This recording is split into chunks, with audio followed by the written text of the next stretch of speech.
Laowa has launched a really interesting lens for Micro Four Thirds, the 10mm f2.0 lens.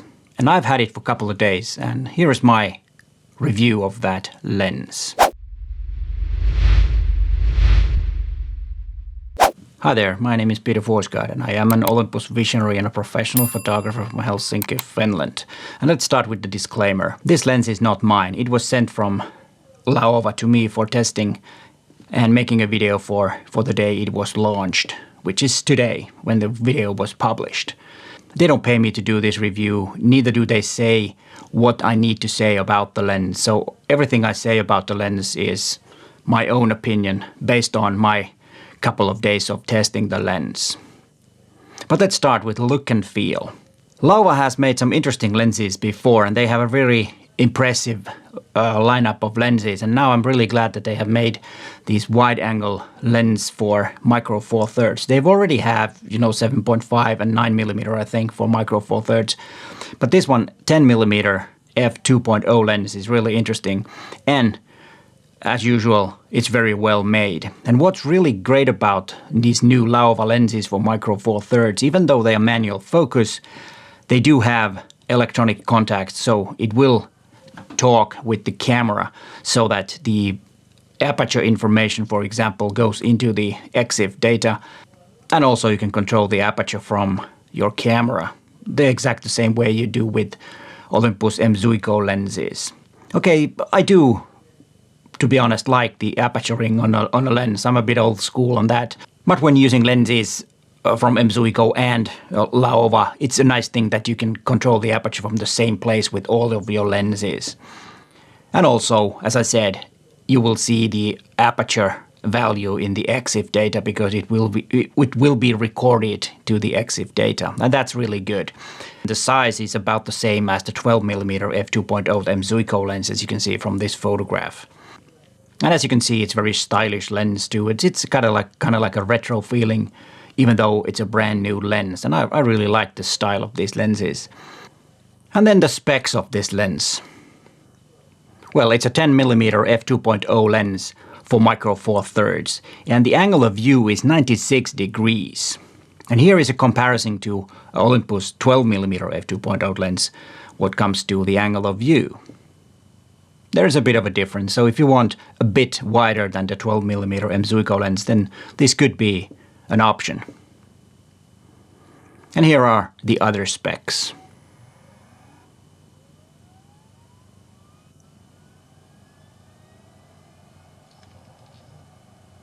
And I think the closest focusing distance is always interesting and actually quite important when you talk about wide-angle lenses, because usually when you're using a wide-angle lens, you want to have something in the front pretty close to the lens so that it kind of makes depth to the image. If you just take a plain image that there's nothing in the front, it's usually pretty dull. Of course, there are exceptions, but you want to have something in the foreground, and having a closest focusing distance of 12 centimeters is pretty good. You can get really nice close-up images with this too, which is a bit different than usually macro lenses, a bit longer. And when you go with this very close, you have a totally different perspective and a point of view from a viewpoint or whatever.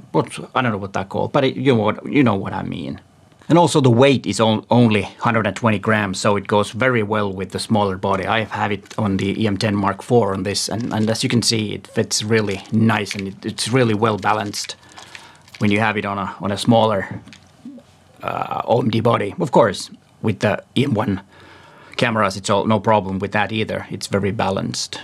But let's talk about the performance before we talk about the image quality. Well, the performance is really nice. Of course, if you're familiar with manual focus, then it's no problem. And with a wide-angle lens like this on a Micro Four Thirds body, you set the camera to f4 and focus this to about 1 meter.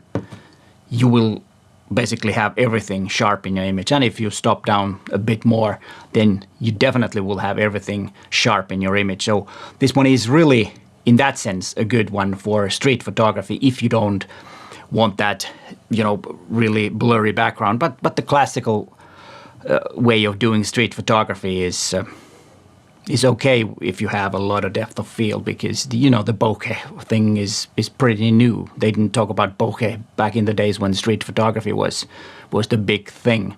So in that sense, it's a good option for street photography. I was supposed to make this video outdoors, but the weather is horrible.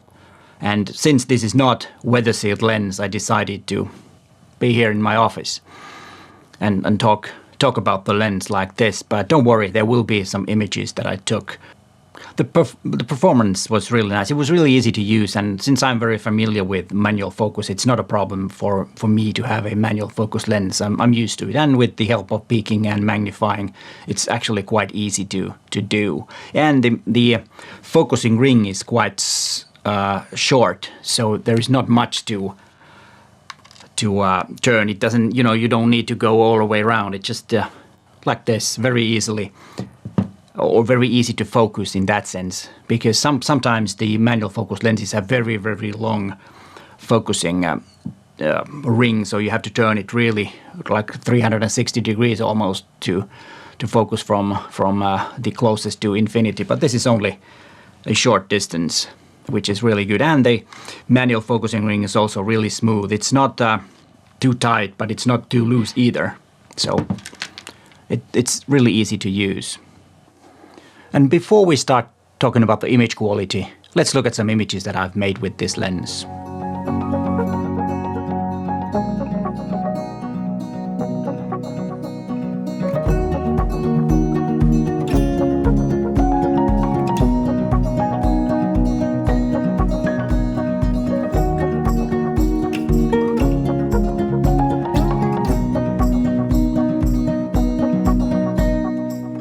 I hope you enjoyed the images. I certainly did when I was making those images. It was a lot of fun to use. I really like a small and compact combination when I'm shooting for myself and, just doing a leisure time photographing. And a quick interruption of the program. I found out that the 10mm f2.0 lens has not the latest firmware, and it's not compatible with EM1 Mark II and EM1 Mark III right now. The problem is not big. You can use the lens, but it will overexpose it by one stop. So bear that in mind. But that will be fixed when the actual lens will be delivered to customers. This one was a pre-production model, and I think it was that because it worked perfectly with EM10 Mark IV. And also one thing that I did not mention before is that you can download profiles for your lenses if you use Lightroom.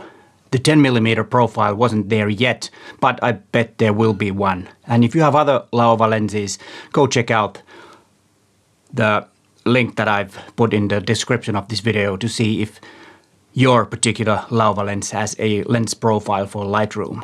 But let's continue with the regular program. And there's nothing wrong with the image quality in general. Like, there isn't in many modern lenses really no problems at all with the image quality. But there is a certain thing that I would like to mention is that when you're using it full open, there is a slight degree of sharpness. That's something that I found out.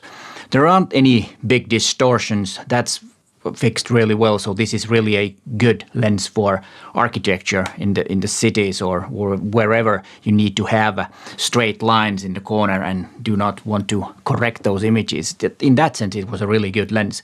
And with the full open with f2.0, there was also a slight amount of vignetting, which is not a big problem because many times we add vignetting in the post anyway, so that's not a big problem. And if you don't like it, it's easy to fix it.